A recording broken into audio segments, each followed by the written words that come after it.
All right. Hey, in the nick of time, Brooks, can you hear me, my man? Gotcha. There you go. He You ever? just, yeah, I can hear you now. He was actually having a little bit of a problem right Yeah. before we went on. So we got him in here. Hey, guys, welcome to the Live Well here at the Live Well podcast. Hope everybody's doing good tonight, this Tuesday night. Hope you had an absolutely fantastic day. And we got a great show in store for you. Of course, we got Brooks Anderson in the house. We're going to be talking about what we do on these herring fisheries this time of the year, what he's seeing. We'll catch up with him a little bit on his tournament. Might get his predictions for the Bassmaster Classic as well. So, all you guys in the comment section, hey, appreciate you guys joining us. Got a couple of things I want you guys to look at first. If you look on the bottom of the screen, you will see scrolling some information about Fishers of Hope. Now, they've got a raffle. Atlanta Safe House provided them with a Browning gun safe. Okay, and they're having their Chamber of Commerce tournament on Lake Notley April 4th. I'm going to fish with Robert Blesky. We want you guys to come out and fish it as well, see if you can actually beat us. But they're selling raffle tickets to help raise money for Fishers of Hope. And you can see it down there on the bottom, $10 for one ticket or $3 or three tickets for $20. And if you want to buy them, contact Tony Watkins. There's his number or his better half, Kay, and there's her number. And there's a couple of different options down there that you can use Cash App, Venmo, Zelle, all those things that the cool kids do so that you can buy tickets. And, I want you guys to participate in that. And I've got something personally I want to ask you guys too. I want you guys because we are one big family here at Fish North Georgia. All you guys have always stepped up and helped. So I'm calling in all my prayer warriors tonight. So I got a daughter that's trying to foster and adopt a special needs child here. And if you've ever dealt with the government, especially DFACs, to try to get this happening, you guys have no idea how frustrating the entire process could be. So she actually asked me to ask all my redneck buddies if they would remember her, and we call him Jelly. We'll just leave it at that. I can't say the child's name on air, but Jelly, that's his nickname we've got. That this process will move on, and you guys kind of remember my daughter and Jelly in your thoughts and prayers this morning because hey, I know I got some faith warriors out there. So you guys, if you don't mind doing that, she would appreciate it. And all you guys out there in the comment section, hey, glad to see you guys. Now, Mr. Brooks, how are you, son? I'm doing good. How about yourself? Doing Doing good. good, doing good. Hey, listen, also to cranking and yanking just for you tonight, buddy. Hold on, let me stand up. Look at there. I got There my you go. cranking and yanking shirt on for you. I knew you'd be out there. So anyway, what you been up to, bud? Man, I've been all over the place the past few weeks.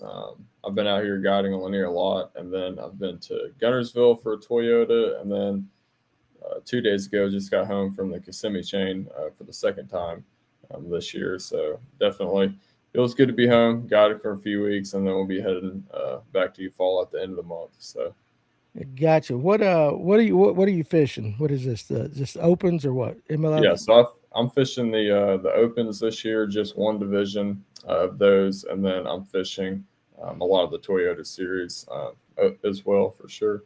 Yeah. So I mean, how you liking it so far? I mean, I'm enjoying it for sure. I'm definitely liking. I don't say the Bassmaster tournaments more, but the whole 3 hour scope thing is pretty stressful. Figuring out when you're going to use it, when you're not going to use it. I kind of like the Bassmaster format a little bit more. Just going into a full week using it, or a full week using or not using it. It's a lot easier to kind of manage that from my end of the table. But definitely learning and getting a little bit better with kind of using it in that short period as well, and MLF stuff too. yeah. I mean, you got enough things to think about, much less having to strategize when you're going to be able to turn your scope on or off and Yes, everything like that. it's crazy. It's crazy. Tyler wants to know, and I'll get to your other question here, Tyler, in a second. But Brooks, which one is your goal? Elite Series or MLF or whichever comes first? I would definitely say the Elite Series for sure. That's been a long time dream of mine. But the way they kind of have the opens right now, I just wanted to fish a lot more tournaments this year and kind of focus on one division, the opens. So that's why I'm just kind of filling in a lot of those Toyota series as well. Yeah, so Tyler says the Bassmaster format's way better. Aiden Moore Fishing says Brooks does not like to turn his scope off, and I understand that too. Listen, hey, Nah, I when don't you, mind either way. I know you don't mind, but when you're good at it, you're good at it. Uh, Real quick, it's this Bassmaster Classic week. You got any thoughts on that? Who you got coming away with that trophy? Man, it's a crazy week, and I'll be heading up there after my trip on Friday. Y'all making the trip too? Yeah, we'll be up there Friday, Saturday, and Sunday. Cool, cool. We can get some trouble together. Yeah, that's we'll leave that at I guess. But Yes, just right. messing. That's right. This is But a business trip. right, of Yeah, course. of But course. no, I don't know. The classic is always crazy because I feel like each year someone that is either not being looked at or either not a local kind of runs away with it, and it's cool to see. However it unfolds with whoever wins it, it's usually doing something that none of us really expect. And Gussie did that a few years ago with his strengths out there in Knoxville on Teleco, and I'm kind of expecting something else where some guy's going to find something where he's bringing from his area of the country that he's got a lot of confidence in. It's just one of those things where it's kind of a special week, and usually it lines up for something cool for sure. Okay, you gave me the great political answer. Now pick somebody. Pick someone. Pick Mm, somebody. I'd love to see someone from the area do it like Paul or Mill, and that'd be really cool for sure. Yeah, I of course I Clint's got me playing this fantasy Yeah. now where I pick the team. Actually, what I do is on the lunch break, like today, I let everybody pick my guys, and Okay. I kind of overrule them a little bit, Right. but the local guy Emil was we all went with Emil to get that, but I'll be just as happy if Paul gets it or like that. But you know, if you take outside our area because we know we're going to root for our Okay. favorites. Give me somebody outside our area. Um. I would have said Robert G if he was in the tournament. He almost was, and that would have probably been my pick. But I'm gonna go with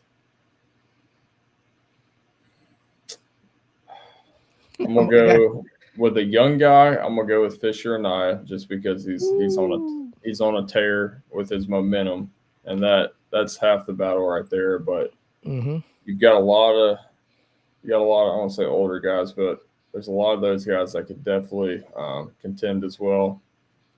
You could see someone maybe like Livesey. He always gets pretty fired up for this, but I'd probably say maybe Fisher for just kind of how where everything's pointing kind of recently with him. Right. He's hot. There's no doubt about it. But it's a different world to get in that classic right there. So Yep, I'm not going to vote against McKinney just because I think he's been he's so in the close same this boat year. as yeah. Yeah. They're just both incredible right now. Yeah. So that's my pick, but that's if a Georgia boy. And even Drew Cook, and if Drew Cook win, I'm happy with it. But uh, anyway, the last thing about the classic too is Yep. we had to guess the final weight for 3 days, and everybody, and we come up somewhere between like I forget exactly what it was, but like 49 to low 50s right there. So everybody's thinking it's going to be a little bit lower. What do you I'll, think for three I'll days? do 50, 55 to 57. Okay, you're going up a little bit. Just a hair, just because someone's probably gonna land on him. So somebody always does right there.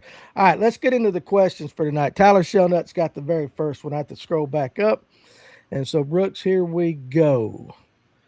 What's the shallow bite looking like right now? I've been too busy scoping a minnow in deep water. So, Yeah. again, this time of year, North Georgia, we've been warm. We even had some reports on the page.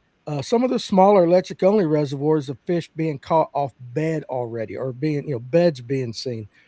What are you seeing out there, and how would we go after them?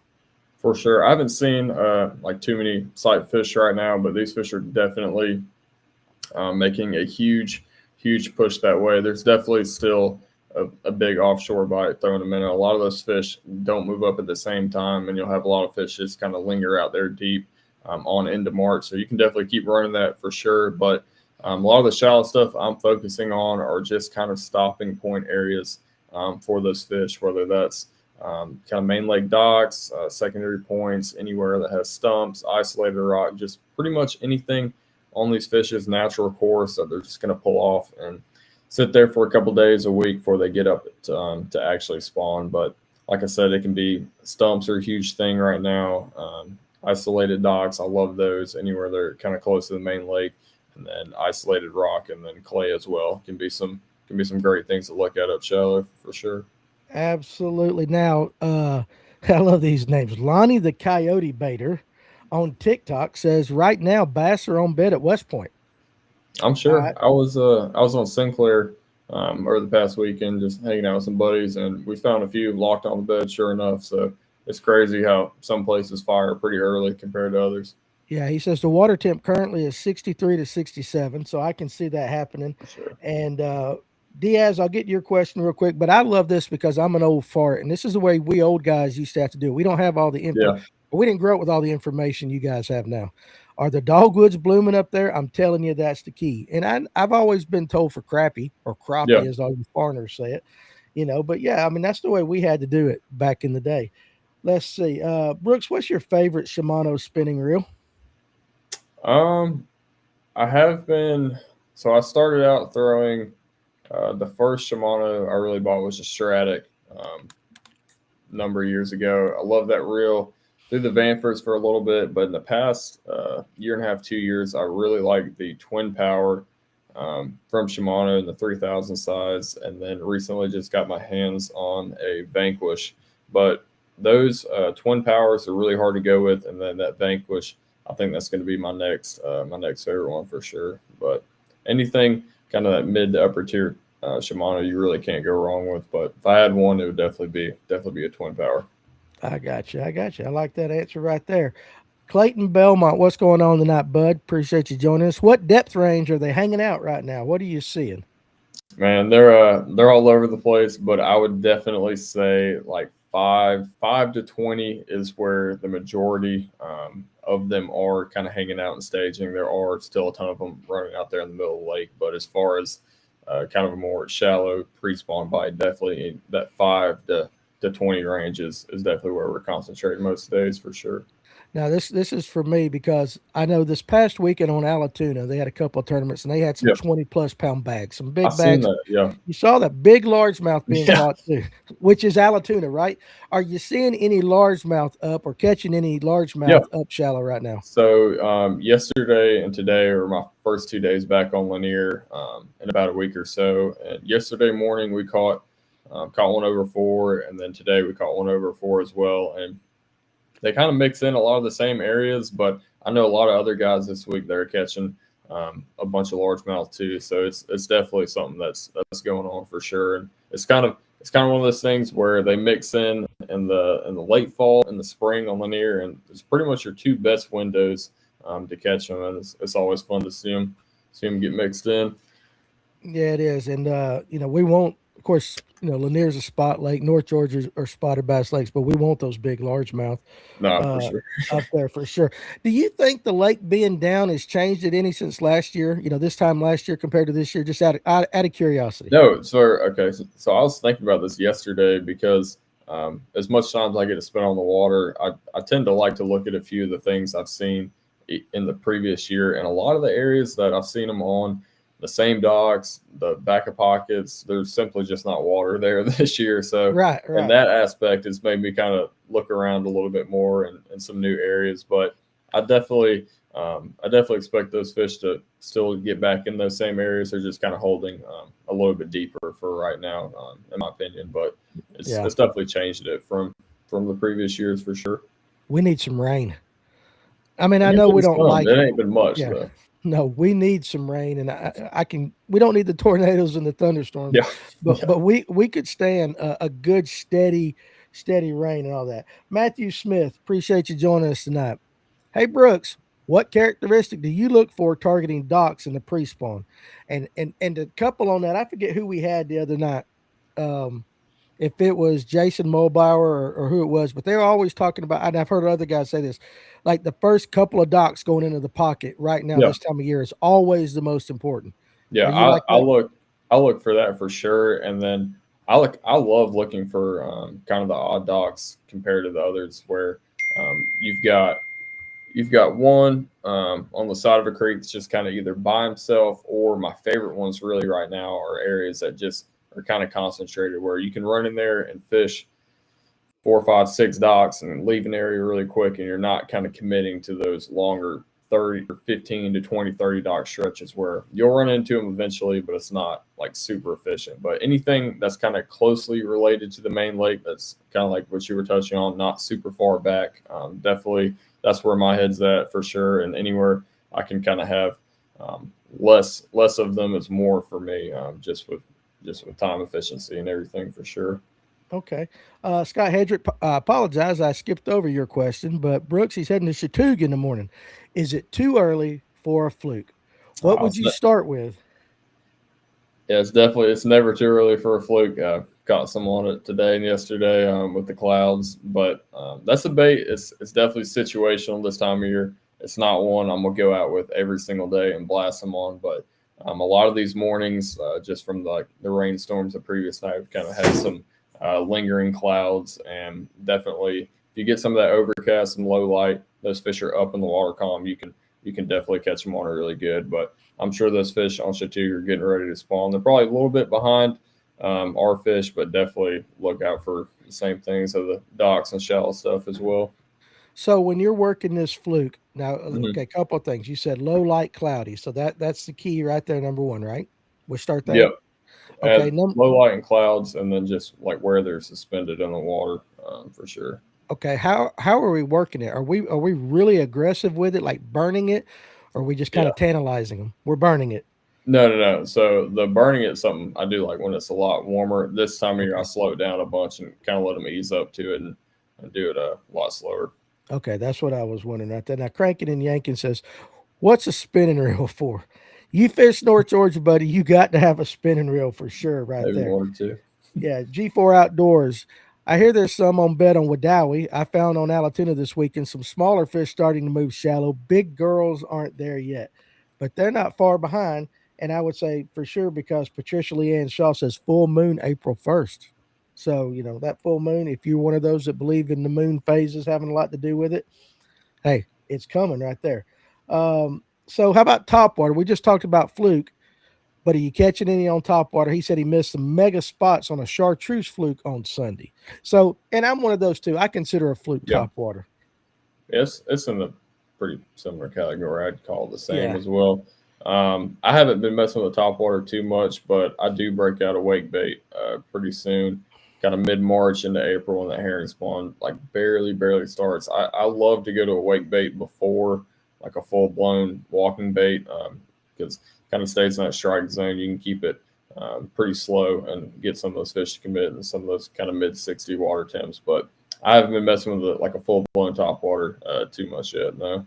I got you right there. All right, guys, don't forget, watch the ticker going across the bottom of the screen and buy a couple of these raffle tickets to help support Fishes of Hope for a Browning safe right there. We're going to be drawing it April 4th on Lake Notley. And I think he said the weigh-in's going to be on the Facebook page too. So y'all can watch Rob Robleski and I take everybody else's money that day. Or I'm really, Maytag. yeah, I'm jinxing this for sure. Um, Heath Jones on Facebook. So what's wrong with the Vanford? No, nothing's wrong with the Vanford. I had three of them. I really like that twin power and that extends, or not extends, the Vanquish now. But the Vanford, I just, like I said, there's nothing wrong with it. It's just it has a separate feel than that twin power, and that twin power has got a lot more consistent, smooth drag, and I seem to get a little bit further cast and better line control with that twin power Vanquish. Yeah. But And at the end of the day, it's what you're comfortable with and what feels great in yeah, your hand. I mean, I know guys that have straight Vanfords, straight Stradics, straight Stellas. I mean, I've seen it all, and it's all of them are good. It's just kind of which one that you really prefer. Yeah, and if all you got's a zip code 33, put some line on it and go fishing. All right. It'll You work. use what you can use. Matthew Smith, seeing schools of bass shallow, less than 5 feet on forward. Is it less or greater? No, he says less. Yeah, less than 5 feet on forward facing sonar, but tough to get bites. Any suggestions?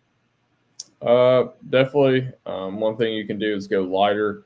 with your weights, but definitely like pay attention to a lot of the smaller things.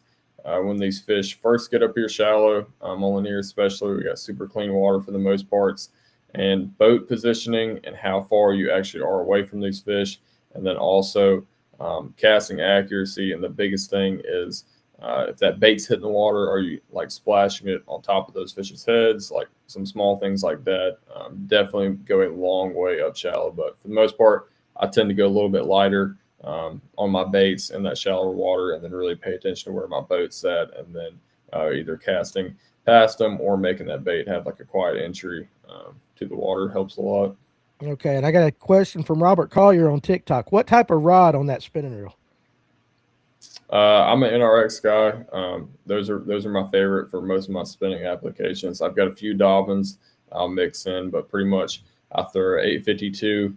90% of the time, it's a 7-1 medium from Loomis, and that's an awesome rod to do just about anything with a spinning rod. But they got that in all the lines, so it doesn't have to be NRX. It can be GCSX, GLX, all the other ones are great too. I got you. Hey, how's your daddy doing? Man, he's doing good. He's fired up. He's watching it tonight. Like I love your dad to death, dude. Absolutely one of the nicest guys I've ever met in my life. Sure. You're all right. You're all right too, but I like your dad, man. What are you throwing in that 5 to 20 foot depth range? Yeah, I'm throwing a lot of different stuff, just depending if it's a dock, stump, rock, whatever it is. But definitely a worm right now this time of year is hard to beat. A minnow is also really good, and then swim baits can be a huge player too. Okay, and guys, I just kind of scrolled in. We got a bunch of questions, so just be patient. We're gonna get them to answer as many as we can. Aiden wants to know, how was the Phoenix in Florida? The Phoenix was a dream in Florida, and we officially broke her in thanks to the Kissimmee lock and some sandbars. So we got the first scratches out of the way, took some paint off the lower unit, and now it's just back to another office. But that thing's a dream for sure. You got to break it in, man. You just got to break it in. You right? can't hold on to it forever. That's right. All right, Clayton wants to know, Topwater becoming active more and more every day. Are you seeing this kind of? I guess it's really going to blow up like after the spawn. Don't you think that's when we're really going to start seeing kind of that topwater push? You can catch them on like a buzz bait and a wake bait really good, probably right now, and then into the spawn like to the remainder of March and April. But I really don't focus on like a full blown topwater until maybe that last week of March into April, and then I'll start messing with it for sure. But I haven't been throwing it every day, but definitely you can start now for sure. Okay. All right. And this is a Lake Lanier specific question. Yep. Do you ever go north past the Rose Center during the spawn? And if so, what do you look for? Do you ever just go looking for spawners? I do, yeah, for sure. I actually love, that's one of the few times on Lanier I love to just get out there by myself and just go sight fishing, because it's something I do in a bunch in tournaments, and Lanier's a great place to do it just with the water clarity. And it blows your mind how many big largemouth are in this place this time of year when they just vanish most of the other times. But circling back to that, I haven't been up there in a while. I fished up there a bunch in my kind of younger days in high school, and I know a lot of guys still catch some pretty impressive bags up there. But I fished the north end of the lake as well, but I haven't made it quite past that rowing center. But there's a lot of really good bluff ends up there, and then some of those shorter pockets have a lot of wood and some kind of flat areas toward the back. And I'd definitely be throwing a chatterbait or spinnerbait around up there right now, maybe a crankbait, and then definitely isolated wood once those fish start to spawn here the next week or so. I always get tickled at you back in my younger days. I mean, I've been fishing for a long time. I am young, though. I know you have, but I was all you young guys do that though. Every one of you guys, Emil, all you guys, like, man, when I was younger, and I'm thinking like, guys, it's been decades and decades since I was younger. Danny, I'll let you know the next time we've got a 50% chance of rain. Thank you, the Fish School. We need that. Heath Jones on Facebook. Fished Murray this past weekend and found a pattern on boat ramps, but due to the lake being low, it caused a problem in finding the deeper ramps. And I guess, are ramps overlooked on Lake Lanier, Allatoona, these North Georgia lakes? They are for sure. I mean, I fish them all the time, and kind of like what he said, I'm running into that problem a lot right now. It's like I have specific laydowns or one cast docks. So these fish always get on this time of year, and instead of there being that 5 to 10 foot of water, there's 2 to 4 right now, and it makes it kind of difficult. But boat ramps are always a viable option, and I love them in the dead of the winter and the early pre-spawn for sure. I got you. Is it still stupid clear? On the south end, it is. South end main lake is stupid clear, and it's frustrating sometimes to get them to bite. But luckily, with the rain the past couple days, you can get into the creeks and get some slight stain, and it makes it pretty manageable. But the past 2 or 3 years, I don't know what's going on, but the main lake itself, like below 6 Mile, is just gin clear, and those are some of the smartest fish I've ever tried to catch for sure. I'm not exaggerating, and granted, I'm not a scientist or be exact with my measurements. I've been lying to my wife my entire marriage, but we fished young deer a couple weekends ago, and I swear I was seeing stuff down 10, 12, even maybe even 15 foot. Yeah, That's how clear that water was. it's I'm like, nuts. and the fish were not there. It was one of those days, but I could not believe how clear Lake Lanier was. Um, Now, how much time do you actually spend on dock fishing? Let's just say you're going out by yourself tomorrow, fun fishing, no Mhm. client, nothing. Kind of break down your day percentage wise, docks, points, offshore, Yeah, I'd right say now. I'd say docks would be. I'm gonna go with 40 to almost 50% of the time. So it's definitely something I'm focusing on a bunch right now. But I may do some stuff early in the morning, kind of bounce around, and then kind of wait for that sun to get up or those fish to get a little bit higher in the water and suspend on those docks, and then kind of do that later in the afternoon. But definitely, it's something that occupies probably half my day this time of year for sure in some Wow, way or form. I wasn't going to guess that high, but Yeah, I that mean, there's some days where you get clouds and some other stuff to where I may be kind of out there in the middle or just back of the ditches, things like that. But if it's a bright bluebird day, definitely 40 or 50% of the time. well, okay. Now land fishing, I think you might have heard in our conversation earlier. Am I liable to get a bite on Topwater on Lanier right now? And of course, she Yeah. said yes, depending on the day. So, uh, Alex Purrs, he's heading to Santee Cooper. Okay.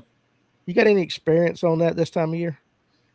I've been there one time, and I went there with historic flooding and about this much water clarity in October. So I got the pretty short end of the stick of the Santee experience, but I would definitely check out what those invitational guys did and kind of get into some of those areas.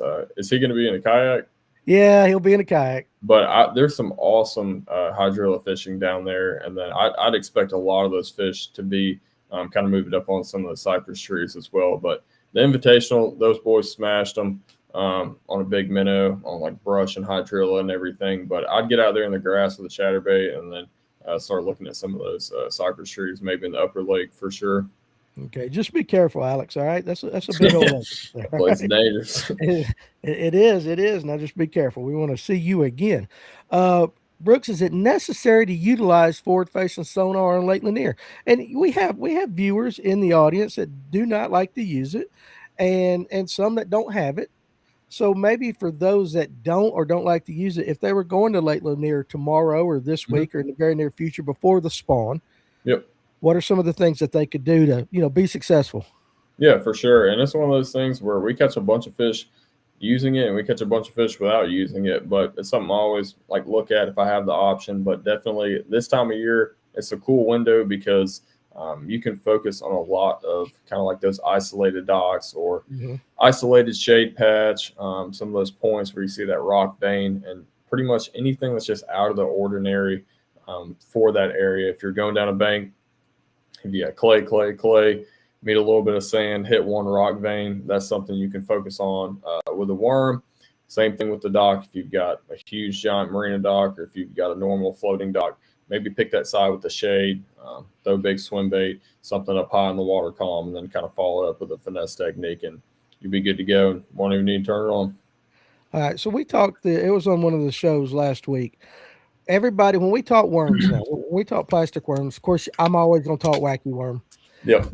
but we talk Nicos and all that stuff. We don't talk a lot about just a good old shaky head anymore. Are you Yeah, throwing that, or are you more or less using Nico style baits when you throw man. that? Honestly, the Nico has gotten crazy, crazy popular for good reason. But I think kind of like the whole spinnerbait, chatterbait thing the past couple of years.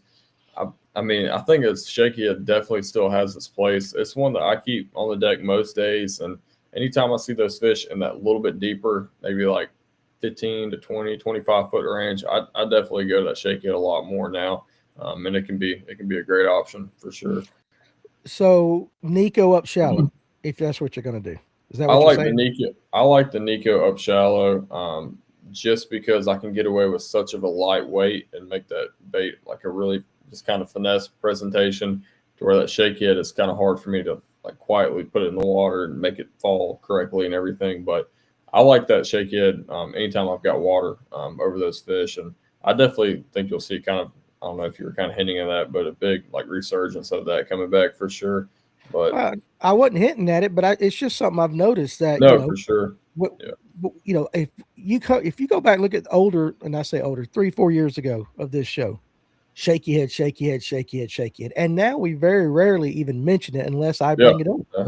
it's crazy. It is great. Well, and I'm sure there'll be a cycle because Yeah, and I everything goes think cycle. if I remember correctly, I think 2 or 3 days ago, Spro got a huge restock of that skip gap, and that is Oh, the only one to throw. If you're wondering and listening right now, that is the one to throw. So definitely check that out for sure. I have a problem with that. You mean show you my problem?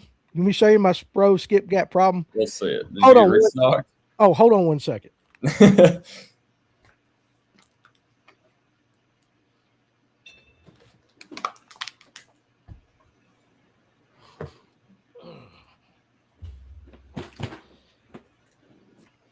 Now, I very rarely like to jump off camera, but Here we go. you see what I'm saying? I mean, they're just spilling. I bet I got 100 packs of these things right here. That is the only shaky head I'll throw now. To me, it's the best one on the market. And I do like Owner. I mean, there's some other good ones out there, but if Yeah, you they need they if you need they some, I got hinted some. of like discontinuing them. I think it was like shoot maybe 3 4 years ago when Hmm. it was just Gamagotchi that had them, and I bought an unreal amount of them, and now it's awesome that Spro continues to make them because that I was really about to be fretting if that thing was going away. Yeah, if again, everybody's got their favorites. Everybody's got what they're confident in. But I really have the utmost confidence in that particular shaky head worm, Sure. and I find I don't tear up as many worms either. No, it's Yeah, cool because yeah. yeah. All right. Shameless plug for Spro. We love you, Spro. Does he like to use big glide baits or swim baits? Now, also too with docks. When you were talking Mhm. about fishing around docks, Yep. you ever throw a big glide or something up there, kind of like a search bait, just to get Becky, as Kaz Anderson says, to show Oh herself? yeah, I do it all the time, and a lot of the days they'll actually end up eating it. But kind of more so, one of my main strategies, like for the spring, if it's a big swim bait or a glide bait, I get to know what's living in that area way faster than me throwing anything else. So I can buzz down 10 of those docks per se and be like, all right, they're sitting on these three, kind of let them reset, maybe come back with a shake head or a Nico, something a little bit more finesse, and end up catching a lot of those same fish. But it's an awesome, just like search tool, if you will. And then some days, I mean, you get a little bit of wind with those good shade lines or some of those clouds, you can absolutely crush them out there on the big stuff for sure. But I like mixing it in a couple times throughout the day, just keep it interesting. All right, yeah, absolutely. Now, so Edward Folker on TikTok wants to know what's it called again. So let me see. Let me get the camera. It is a Yes. Spro skip gap, and they make two heads. They make a round ball and a football, Yep. and basically, it is a. I don't know what's the best way to hold it. It's kind of like it's just a weedless. It's a weedless shaky head, but it's. I mean, just the design and the way the hook's set. Of course, it's a Gamakatsu hook. So you got the best of everything on it like that. That's just my personal favorite for sure. Um, Tyler Shellnut, back to the weight bait. What weight bait should I throw on likewise? Now, I don't know if Lake Weiss, likewise. I don't know. Maybe you're just saying what weight bait would be a good weight bait to throw right now. A couple of my favorites. Recently at Spro, they have one called the Zero Swimmer or the Zero Minnow, one of the two. That one's really good. And then another one, PH makes it, I believe it's called the Wake Up. It's a balsa one. You got to reel it really slow. Um, that one's a killer as well. And then one I haven't thrown in a couple of years. Here we go, back to the old school stuff again. But they used to eat a redfin, really good. But I haven't thrown it in a while. That's probably something I should check in on. But definitely that PH or that Spro are two of my favorites for sure. Right. And I meant to tell you on TikTok too, if you want to get you some of those, go to spro.com. All right. And you can look at all their stuff. Pick you up some rock crawlers while you're there. Let's see. James Weber, little comment right here. Me and my buddy caught around 35 largemouth today on Black Shoals, all in 8 foot of water or less. And that's an electric only reservoir. Okay. And down Clayton County? No, not Clayton. Let's see. Towards Social Circle way, I think. I'll get you lost, you know, in Dawson County. Yeah, it is a fun day. Brooks, what do you think about the Vanquish before versus after getting stepped on? All right, Damien's gonna make me feel bad. We were fishing a couple months ago, and it was let's say it was late in the evening, and I stepped on his Vanquish, and I felt awful because I bent the handle, and yeah, I just recently got my hands on one, like I said, but it's a sweet spinning reel. But once again, sorry, Damien, I'd love to fix it, man. He was just putting some experience on it for you, Damon, right there. Shoot. Good dude right there. Jerry, Edwin Evers, I always say Evers, did a lake breakdown for March on Lake Wadawi on his channel, which may be helpful for you guys out that way. So appreciate you saying that, Jerry. Chris Akins, what's up, buddy? He's on Facebook. What's the best braid for me to get ready for spring respooling? Spinning reels, I still like that X12. It's pretty good. And then bait casters, I like the Suffix 832 anytime for your heavier braid, your 30 to 50 pound. I like that Suffix 832. Gotcha. Bryson, let me read it. Bryson Osteen Fishing. Tell them the shade on Lanier, Brooks. Yeah, we got all my boys coming out tonight. I guess he's my buddy from Florida. He calls me the shade because I always have some new tactics or whatever. But I got you like that. Yeah, you got him on here. Aiden again wants to know, Brooks, have you seen the pontoon owner that you chunked an Alabama rig at the cover? I don't know what that means unless you just had a run in with the pontoon. All right, so that's slightly out of context. We were fishing.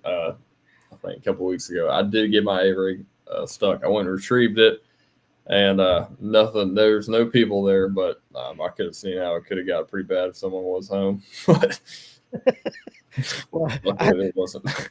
I get it. I've seen just a couple of my friends do some sketchy stuff around people's docks, and you just kind of seem like, I am so glad nobody's coming down here.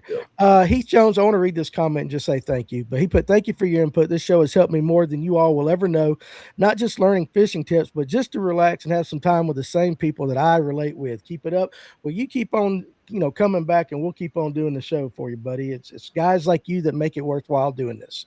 All right. It's y'all's show. I'm just a mouth. CTP Marketing. I wish YouTube would go back to people's regular names. I don't know anybody anymore from the new screen names. Does anyone throw a tube at Lanier?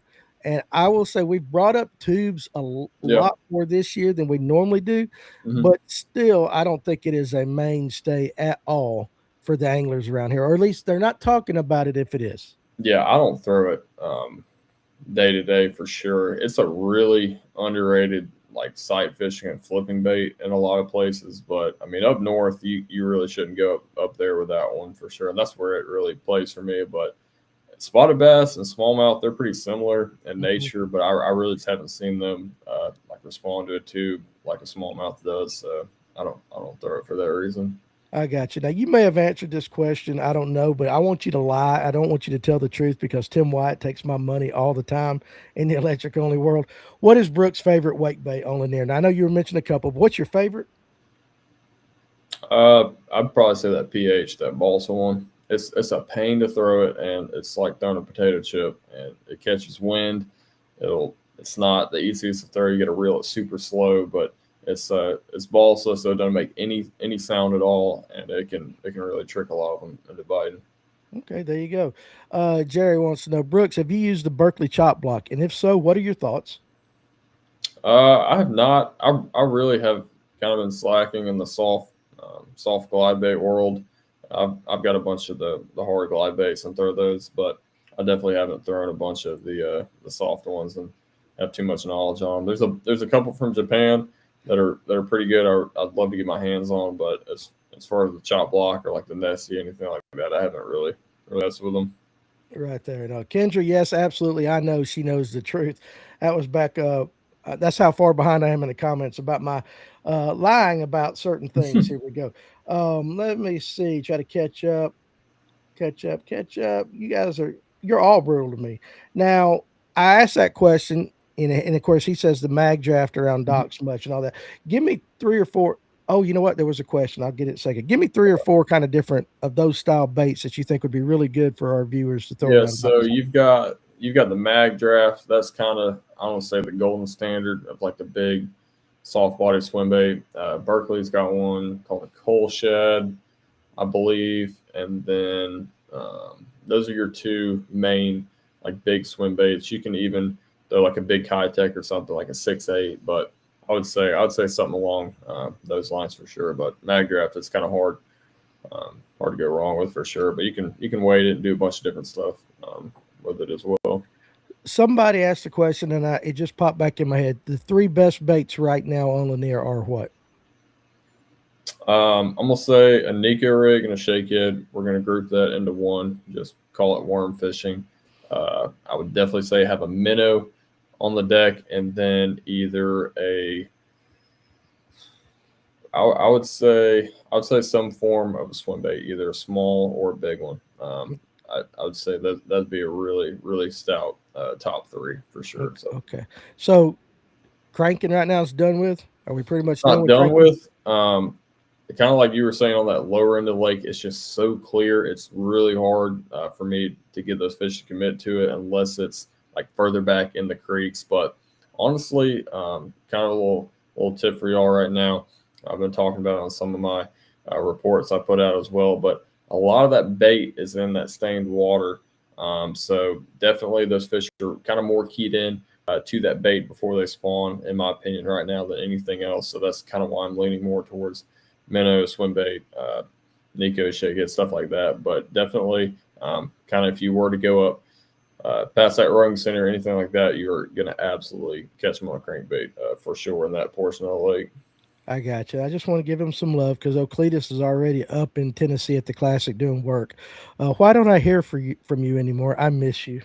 I need to hit up old Cletus for sure. Yeah, Good and dude.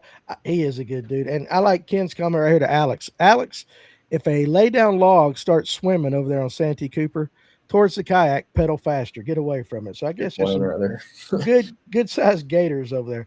Now our buddy Dylan Aikens fishing. Oh yeah. Brooks, how many Here we mean? go. Yeah, okay. I saw this comment and I'm like, okay, Yeah. it's got to be a story behind it. Yeah. How, I how got it. many how many mean mouse do you believe there are on Lake Lanier? Now I know they're on Blue Ridge. Yeah, I so know they're on I Blue don't really Ridge. know if there's really that many at all, but Dylan's got this huge theory because we both catch a fair amount of largemouth either when I'm guiding or he fishes like his local tournaments out here. And every time we look at a picture of one, he says it's a mean mouth because he thinks a spot and a largemouth, which he may be right on it, but I just think the normal largemouth that are pretty fat from eating herring, but I don't know. I could be wrong. It'd be a lot easier if it was like a spot and a smallmouth or something, but I'm not too versed on the spot and largemouth. You know what? I'm not either, but I knew about smallmouth and spots because of Blue Ridge, and Right, and those are pretty yeah, distinct for the most part. 100%. That's what we Yeah, call a mean mouth. I've never even thought about a spot and a largemouth getting together. yeah. You're gonna have to go to Dylan for this, grill him, but Dylan Dylan Aikens, the Lake Lanier biologist, right there. Um, you guys, he's not going to drop the shade, guys. All right. So anyway, War Eagle the best during the Lanier BFL in February. What baits were you throwing all day? yeah. So I kind of boofed. Um, this year in the BFL, I gambled really hard in my 3 hour period to go for some big ones down south in that clean water. It didn't work out. Caught all my fish pretty much not scoping mid lake. So, but I was throwing a mixture like of those big swim baits, Nico rigs, and minnows all day. So pretty much my top three baits. If you were to look at my deck in a tournament, it's going to be the same thing. It's just I put a lot more emphasis on where I'm throwing it and kind of what time of day, my approach, and everything than having a bunch of secret stuff for sure. So we brought up the Nico, and it kind of keeps popping back up. When we had Easton Fothergill on, he was talking about throwing that thing at suspended fish, and everybody knows about that one in the Classic. On Lanier, when you got some suspended spots and all that, everybody's first mindset is shaking minnow, or everybody's shaking minnows. Do you ever just say, you know what, I'm going to catch that fish on a Nico, and I know they're going to bite it? Yeah, there's a lot of the times those fish are like actively feeding on bait or something. I have that Nico rig in my hand. I'll pitch it to them and absolutely catch a mid column with it. But something like right now with the Shaky and the Nico that starts happening is they'll actually meet that bait mid column and just kind of hold it and eat it, which they do that a bunch in the spring, kind of when that water temp starts coming up higher. But definitely you can catch them mid column on it for sure. I got you. What's your thoughts about a good old rooster tail? When was the last time you thrown a rooster tail? I actually threw it last year in a tournament in an open, and they were on some small bait, and one of my buddies it attributed to his top 10. So, but it definitely works for sure, and I love it out here on Lanier, like specifically when they're schooling on small thread fin in the fall, kind of like a riser bait when they're just super far away and they're just not really kind of committing to the fluke or your normal top waters. It can be an awesome substitution. I tell a lot of people, especially in the fall, rooster tail will catch fish, but you got to get one heavy enough to get it out there. Oh yeah, I'll throw like a 3/4 or half, and I bomb it. Yeah, you're not throwing a 1/64 rooster tail on Lanier and having success. You got to get it out away from the boat. But they catch fish. They've always caught fish, and they always will catch fish. Wonk says he's got a river to sea weight bait, a huge one. Should he throw it? For sure. I mean, I personally haven't thrown that one, but I think I know which one. It's like a tactical wake or something that's pretty big. But I've seen these fish eat some monster bait, so I definitely wouldn't shy away from it for sure. You never know until you throw it, right? For sure. All right, so let's talk about the old Nova. The Nova, that's a cast product. Favorite way to rig the Nova worm? I'd say Nico. Just go old-fashioned Nico. Yep. What are all the ways you can rig that worm?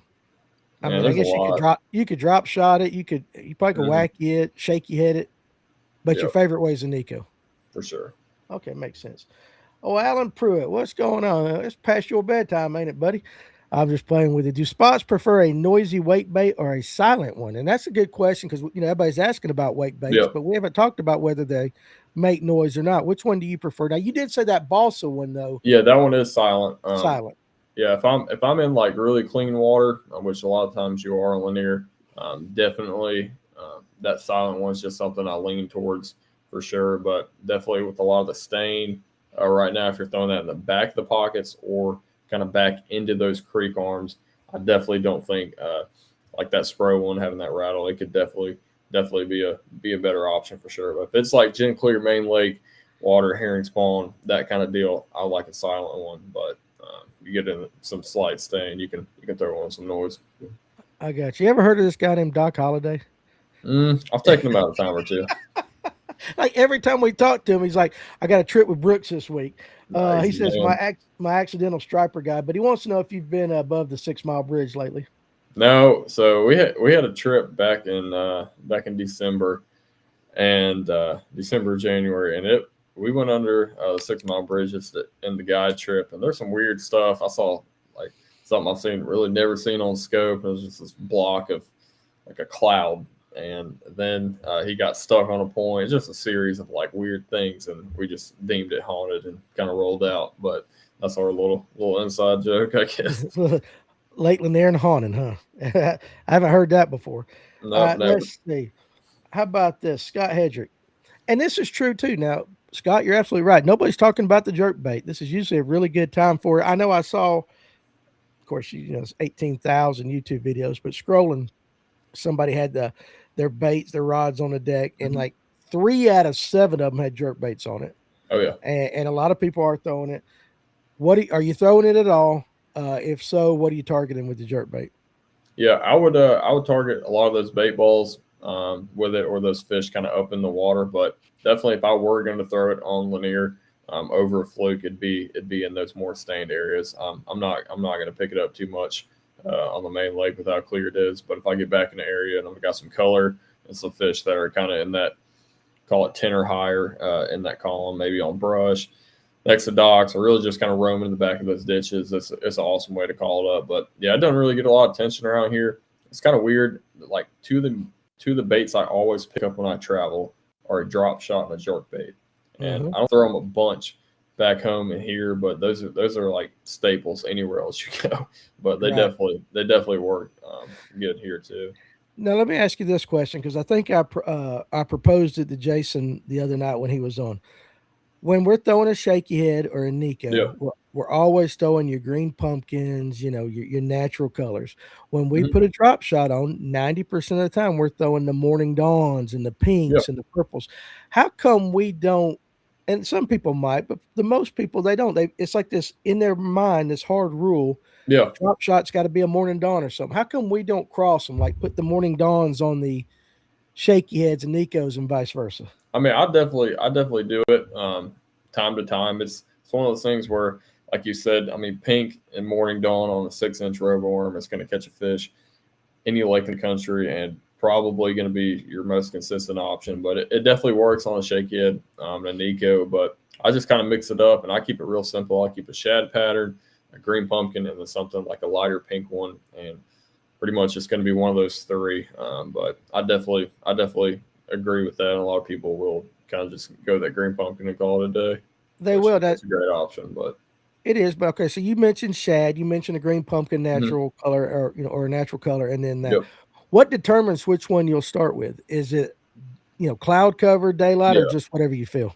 Yeah, so it's definitely a lot just kind of based on like the day. And like, I mean, if you got a bright sunny day, I may lean more towards your green pumpkin, your electric shad, and then if you got a kind of overcast, cloudy day, I may mix it in with something a little bit brighter for sure. But definitely, it's kind of one of those things. I mean, fishing, there's no rules, obviously, but right. Typically just kind of keep an open mind. But I'm not the guy that's going to have like 50 bags of Senkos in my boat and be like, all right, this one's got purple glitter or this one's got blue. It's just I'm more concerned about the general like hue of that worm, and that's kind of what I roll with.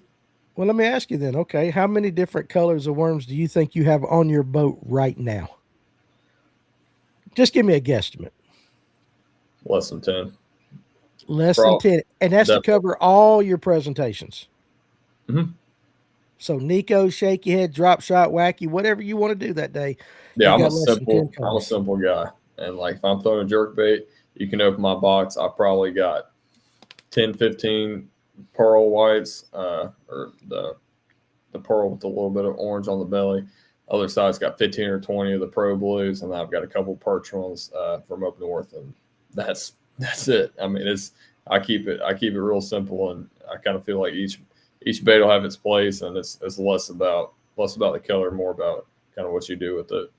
Okay, so is it safe to say you think we overthink colors sometimes? I don't, because I've seen some people make a few adjustments like on a guide trip, and I'll be like, that's not gonna do anything, and then they'll start wearing me out. So that's just what I do with like all my traveling and the simplicity. But I think it does make a difference, but I don't think it's like gonna significantly like restructure a whole day of like catching them or not. But I've seen it make a difference for sure. I'm not gonna not say that. Fair enough right there. All right. So the next 2 questions kind of go hand in hand. Nathan wants to know, how are you rigging your swim baits? I really want to get into it. And Clarence Stowers is like, how much do you fish a Sakamata on Lanier? So maybe let's kind of clump both of those comment questions into one answer. Yeah. So I'll go ahead and knock the Sakamata out of the way. That's a great minnow. I've got way more money. If I turn this camera around, I've got probably $5,000 to $7,000 on the wall of that minnow. It's just one you got to have. So it's a great minnow out there. It works everywhere. Hold on a second. Hold on. $5,000 to $7,000 worth of Sakamata shads on the other side of your camera, you reckon? Yeah, so I probably got half of that on the wall and the other half in the boat. But That's why it's y'all can't get none, because he's got them all. no, I mean when they come in, they're gone. But Yeah, I it's know. it's one of those things where I mean it's a good one, but there's definitely we've been throwing a lot of other ones that have kind of outshined it because Sakamata's kind of I don't say getting like really popular, but everyone kind of has one tied on, and I'm always trying to stay a little bit ahead of whatever the next thing is. But it's one of those things where the Sakamata is kind of becoming like the Cinco to me, where it's just it always works and it's kind of hard to beat it sometimes. But the swim baits, I definitely love to put them on like a guppy head for the smaller ones this time of year, and then I'll do some line throughs with the Kitex or stuff like that for sure. I got you. Your buddy Aiden's done moved over to TikTok, and he goes, "What's a Sakamata? Never heard of it." And we know Yeah. that's a lie, for sure. Given that you just talked about that, what's the best size right now as far as a swim bait working or anything? I've really been liking that 3.3. It's kind of the in between. There's a lot of small herring and kind of that mid-sized thread fin, and that's been a really good go-to for me right now. So I'd say that 3.3 for a smaller swim bait, and then like on the minnow side of things, I've been catching them on little 2.5, 3-inch little sneaky stuff, and then all the way up to 6, 7-inch ones as well. So I mean the minnow is just kind of where you're at and what you're trying to do with it, but the swim bait is definitely a little more consistent. I got you, guys. You got a lot of great questions tonight. Keep them coming because we're just rolling through them. We'll get to them as we can. Raid delete or not? Which one do you prefer? I've asked you this question before, but go ahead. You probably know what's my answer going to be. You're an FG snob. No, I'm not. No, okay, then I got you. No, okay. Hold on a second. You're not throwing Alberto. Oh yeah. You're the Alberto. Okay. Listen, there's so many of you guys. No, I was just messing with you, but it's gonna be one of the two. So, but you throw the FG. No, I always thought Alberta. You're lying right now. I promise you. You can ask Aiden or anyone here. That's all I thought. I get all you guys confused. I thought you were I know Clint is an FG guy. I thought you were an FG is incredible, but half the time, I mean, if I'm like at the house or something, I may tie it. But I mean, really, if I'm on the water or just tying up 10 spinner rods for a tournament or a guy trip, it's Alberto. I've never had the Alberto break at the knot. I've broken it on the leader and all that kind of stuff, but that knot has never like truly failed me. So I've yet to really make a big switch from it. I got you. Well, I have failed you, young buffalo. I thought you were. I mean, I thought I knew you. Anthony Hampton, what Nico and color are you using right now? What Nico worm, brand specific right now? You know what? Listen, guys, you have to understand too. Like, if he's fishing for money and stuff like that, sometimes you might get color number 2 or 3. You guys have to understand some of these guys. But if you can give us something close, what are you throwing? Yeah, right now? I keep it simple. Nico worm, that Nova is a good one, and then I've been really liking that Yamamoto. Just good old fashioned Senko. I mean, it's hard to beat. It's one of those things like rooster tail. It's always going to work, and I definitely will kind of change up the sizes this time of year. I like that smaller 4-inch Senko a lot of the times in the pre-spawn, and I've seen that make a big difference. But color, like I said, have a shad pattern, something like electric shad along those lines, and then have some variation of green pumpkin, and you're pretty much good to go. And that's what's going to be on my deck. I got you. Not a problem. What's your favorite topwater bait? And let's just go like in general, year round. Let's start off with that. What's your favorite topwater bait, number 1 in your arsenal? If I could catch them on anything, anywhere, it'd be a buzz bait. I love catching them on buzz bait. And Lanier is not really. I mean, there's weeks out of the year or kind of months in the summer, or like I said in the spawn, it'll definitely have its time and place. But I'll say a buzz bait in general is my favorite one to personally throw. But on Lanier, it's going to have to be either a skimmer or that E-pop. Those are two you got to have for sure. And let me guess, what color E-pop? Now this one you should be able to nail. You're going to go chrome with the blue back. There you go. That's it. Yeah, that is the only color you need right there. Maybe a bone if you want to, but yeah, for sure. All right, because Aiden's fussing at me on TikTok. I have never seen him tie an FG Yeah, So I'm kidding. I don't know where I got it on. I got to get Brooks on more often. I thought I knew him. Fishing with Fowler. What are your favorite spots? Now he puts where, but we're going to change that where to what are your Here's the favorite thing. spots? Yeah. What are your favorite spots to check for pre-spawn largemouth? Now, I if I love. said where, I want coordinates, but we're going to Yeah. go what? No, I love like anything isolated, kind of like what I was touching on earlier.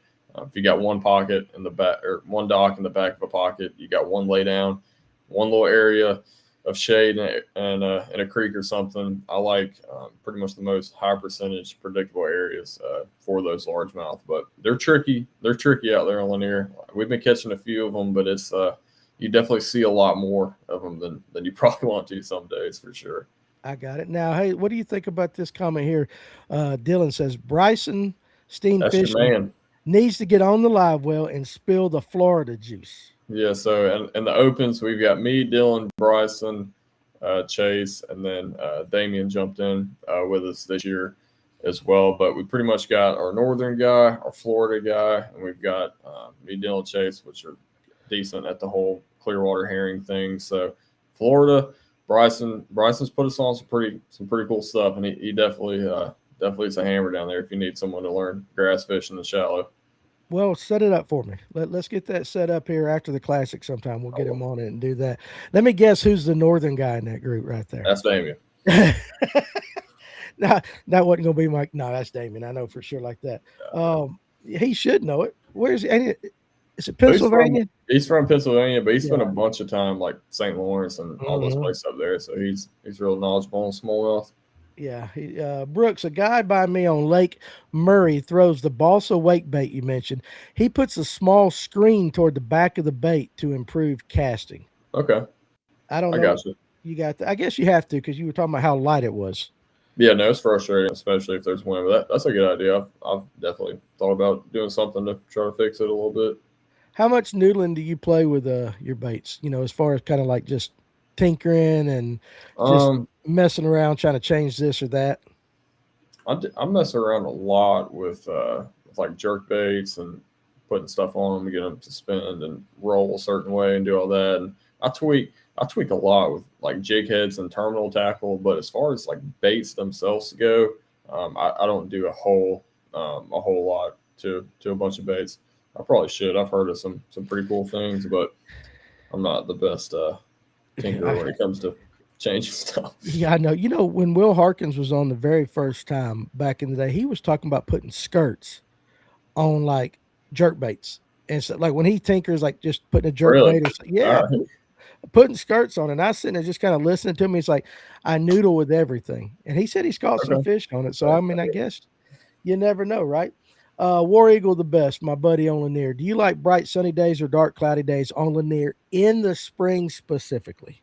They both have their kind of pros and cons, but I love cloudy days. If I could pick one, but sunny days they're really predictable on some of those areas. But if I had one to go with, it'd definitely be a cloudy day for sure. Gotcha. You got any juice on Sinclair from my buddy Clayton? I was down there for the past 2 days, and they are shallow, very very very shallow. I would be fishing a lot of docks right now. Similar stuff that you've been talking about, or are you changing it up a little bit? Yeah, I throw your bigger swim baits, and can't go wrong with the worm or wacky rig for sure. But definitely check out those walkways and a lot of those shallow docks for sure. What compare the water on Sinclair to Lanier right now? Temperature or just like clarity. Both. So it's a good bit warmer down there, and it's got a really good kind of green tint to it, I guess you could say, on the lower end. And it's a really good mixture between like them seeing your bait and not being like easily spooked. And it's Sinclair's an awesome kind of slept on place in Georgia that can be probably one of the best spring lakes in Georgia for sure. A lot of big largemouth in there, right? Yeah, that's all. Yeah. Yeah, That's about. Is that all that's got? I think they have some spots in Oconee, maybe up the river, but it's not something you're just going to randomly run into for the most part. Tyler said he thought $500 of Sakamatas was crazy, and then Clint says I remember Rob G pulling out his Sakamata bag like 2 years ago, and it was like $5,000 worth, and I was mind blown. So I Yep. mean, but you guys got to get them in your hand, and for the longest time, people couldn't get them for sure like that. Rick Moore, let me read this. Appreciate you joining us tonight. Jerkbait did well until the sun came out yesterday at Lanier. Yep.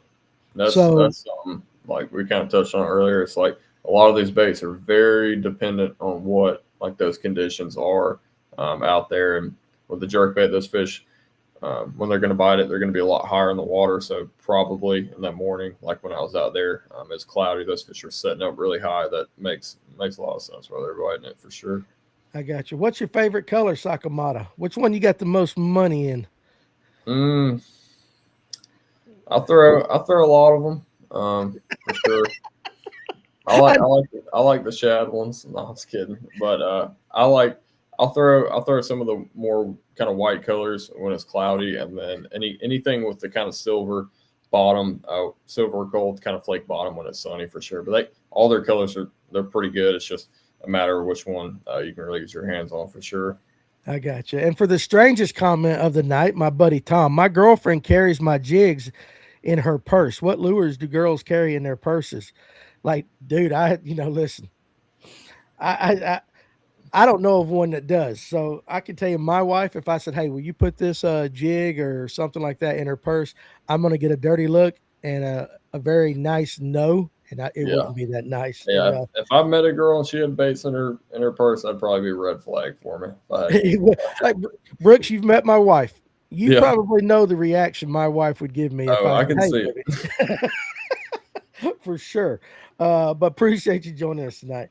River Rat, on a jerk bait, do you tie directly to the eye or would you prefer a snap swivel? And we got to talking swivels the other Yeah. night. Had an interesting thing. I got a question about that after this, but go ahead and answer that question. I like just a split ring on the front of them, but I don't like to tie directly to like just the eyelet of the bait. I definitely always like to have that split ring just to kind of help with the range of motion when I am snapping it. I got you. Okay, so with that, first of all, Todd Hunley on Facebook said, "What's Yep. up, Brooks Anderson?" So What's up? appreciate you watching that.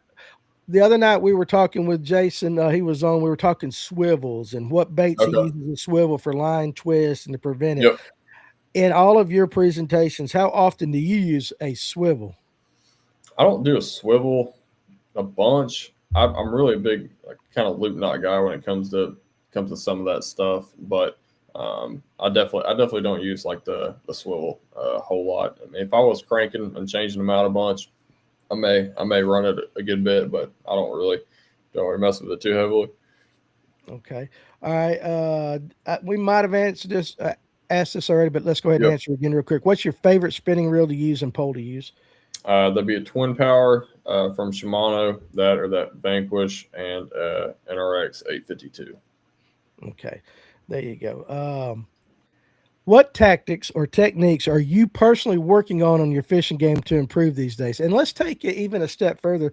Take your guide business out of it. Let's Yep. talk about your tournaments. What are you working on to what are some things that you need to work on to take your tournament game to the next level?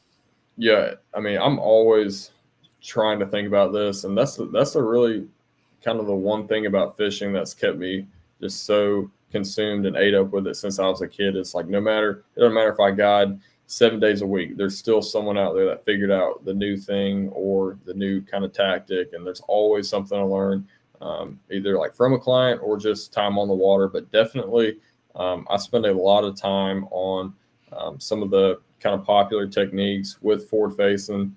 They can really dominate when they are hot. Just say like shaking a minnow. That's something I spent I don't know how many hundreds of hours just looking at it and figuring it out and using it on largemouth, spot, smallmouth, all the kinds of different things. And definitely just kind of growing confidence with different like baits out there on the water. It's a huge thing I do. And then really just trying to boil down like the one thing would be like efficiency and kind of growing to run new water with confidence and really trusting like why I'm going there and what I'm doing. And that's the hardest thing to do in fishing. And either if it's in a tournament or on a guide trip, fun fishing, it's just kind of having like a purpose and figuring out like, all right, I'm going here to do this and this feels right. And then once you've kind of unlocked that, that's where you can get some kind of really good momentum. But that's one thing I always try to just work on is self-confidence and kind of mixing that with new water and new baits for sure. Okay. Chris on TikTok. Now he answered this about the braid, but I'll ask him that again. What's your Yep. favorite braid and fluorocarbon line? Your personal I'm favorite. Yeah, so I like my spinner reels. I like the X12 from Cass, and then my bait casters heavier braid, the Suffix 832, 30 to 50 pound, and then fluorocarbon. If I'm winding anything, I like that Sunline Sniper. It's really supple and soft line, casts extremely well. But anything I'm like setting the hook on or a leader line, I like Seaguar Red Label. But it's cheap and it just don't break, so I haven't changed it. But as far as like casting and winding, I like that Sniper. Absolutely. I love the sniper. All right, War Eagle the best. Brian New said Kitech swim baits are not as effective as they were in the beginning when they hit the market. He believes bass got conditioned to that brand. Do you agree?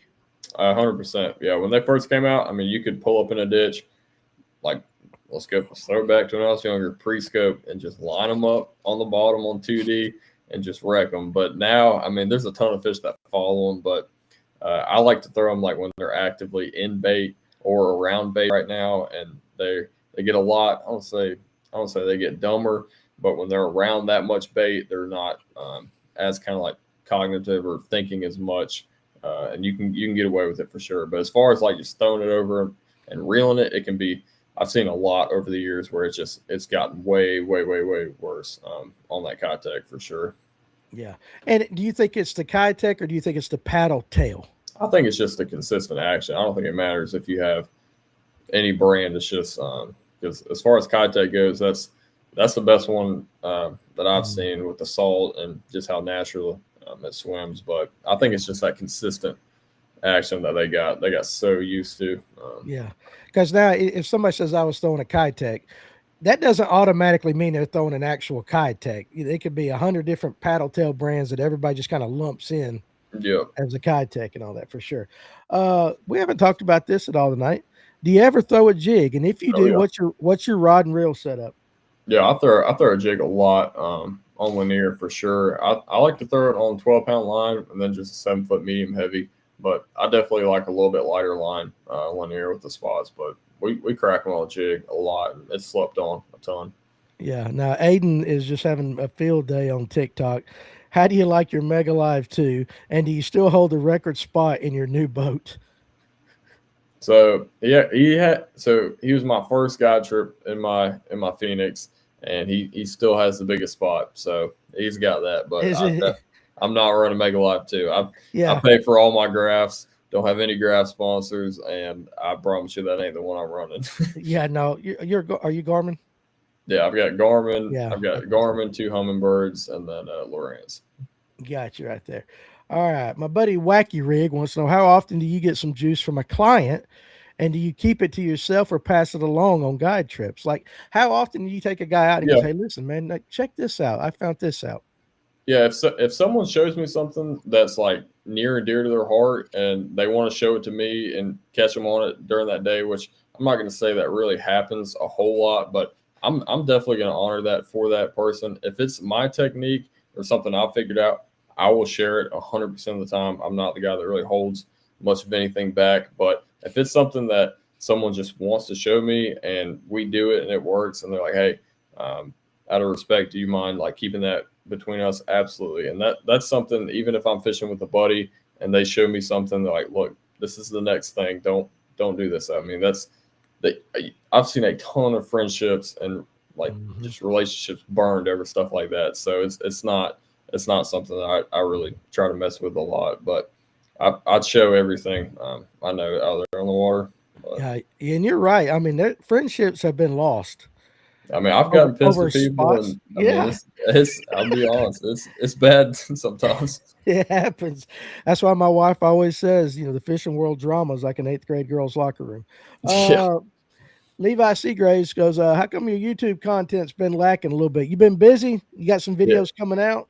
yeah. I need to get back on it heavily. It's just been absolutely crazy. Yeah. Super thankful for the guide business and then doing all my tournament stuff too. But hopefully, I'm gonna get out some videos here shortly. On Lanier, walkthrough video of the boat, all that kind of good stuff. But I definitely need to get back on it, and it's been way too long for sure.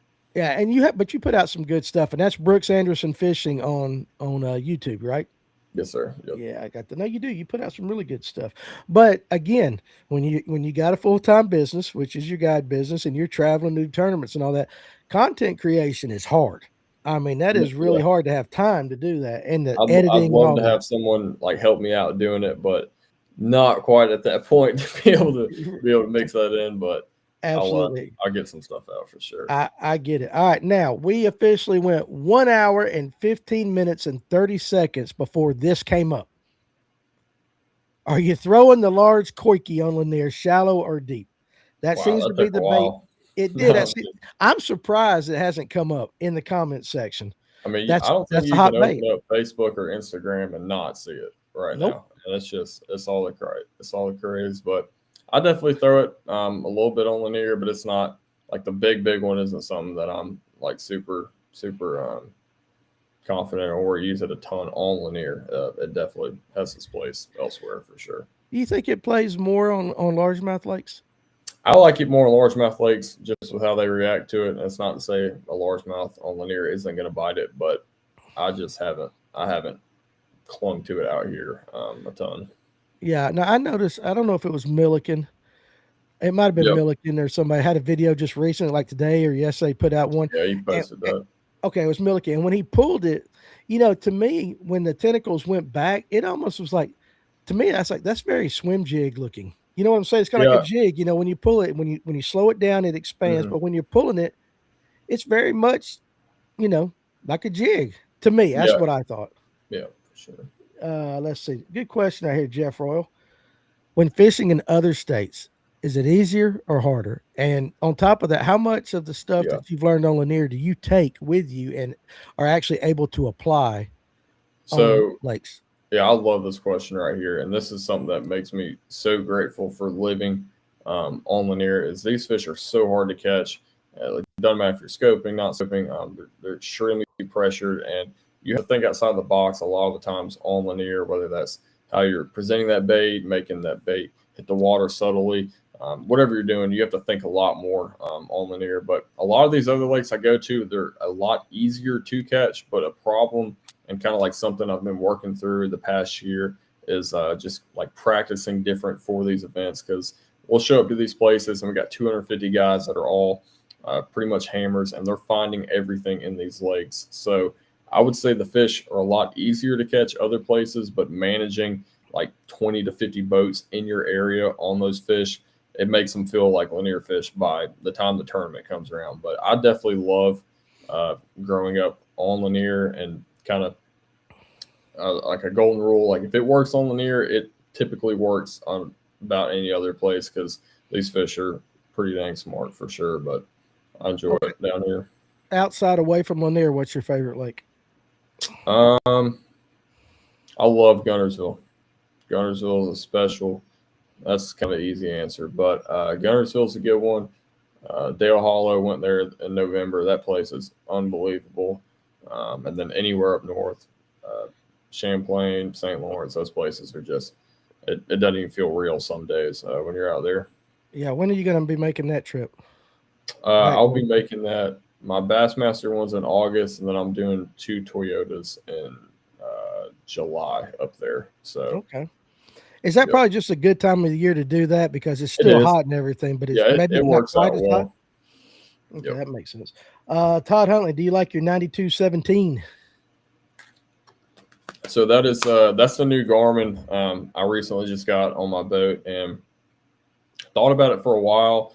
And 2 years ago, I got the 8616, which is the 16-inch Garmin, and I love that because of the target separation, and it makes like a stump and a fish like two completely separate things. I don't have to sit there and squint at it. But the 17, it's got the new 4K processing, so it's a lot faster than the previous one. But I really just got it honestly for guiding because I want to be out there with some of the latest stuff and showcase that. And it really kind of helps me to have some of the newest technology and be able to share that with my clients, and it works out well, even aside from some of my tournament stuff. Yeah, okay. Do you pour any of your own baits? I don't know. I Okay. used I to didn't make my own Shaky, but Yeah, Uh, in all our conversations, I can't remember you ever saying you were doing that. Now, yeah. Jerry says, other than locating fish, what do you find most challenging when guiding? Eh, Locating fish, most of the time, we'll be around them for the majority of the day. It's just sometimes hard to get them to bite. But most challenging, I would say the different range of skill sets and being able to adapt on what we can do for that day, whether that's casting, if someone's good with a spinner rod or a bait caster, kind of having to be able to make those adjustments on the fly and still make it a really productive day. But typically, most of my trips, they're very kind of either technique or technology like specific, like all right, we want to go do this, show us how it's done. And those are some of my favorite because it's I can bring in all like the kind of learning and the hows and the whys and really break down that. But I would definitely say like making some of those adjustments and on the water for sure can be hard. One of these days, I've actually got to take my trip with you. You've got one. I You've got know, one. I know. My daughter bought me one for Father's Day, the last Father's Day, and I still haven't done it. It'll work out. We'll get it. I'm not in any rush. I know you ain't going nowhere. Do you throw any Huddleston or working class zero citizens? I don't. I really need to. I've seen a lot of some good stuff on that working class, and I need to get my hands on one. But I'm sure it'd work down here. I know it's really big, popular on the West Coast, but I need to try that out here for sure. Okay. What about the new worm? Yeah, this is the latest craze. You were down at ICAST with me last year. We Oh saw yeah, that where they're just sticking thread material, jig material through all the worms and all that. Are you buying it at all? Because I'm not. yeah. I'm not big on it down here. I could be completely missing it out. I've seen it on the smallmouth side of things actually make a difference and be something that's pretty legit. But as far as me sitting there breaking silicone through a Senko before a trip, it's not happening. But Yeah. I could be completely missing something. But I'm not on that movement at all. That was the one thing at ICAST last year when like all the It's new just baits, it's like everything had fuzz on it. It didn't matter everything. what company. It's like, all right, we got strings coming through this. You're buying it. It was just like there was not a lot of thought this past year at ICAST. Hopefully this year coming up will be better. Uh Clint says the show's very informative. Well, thank you very much. That's what we try to do. We want to help the average guy catch more fish by bringing on experts like Brooks and all that. But he just Appreciate it. wants to send props to you for running great trips on Lanier, and Kaysen says hi.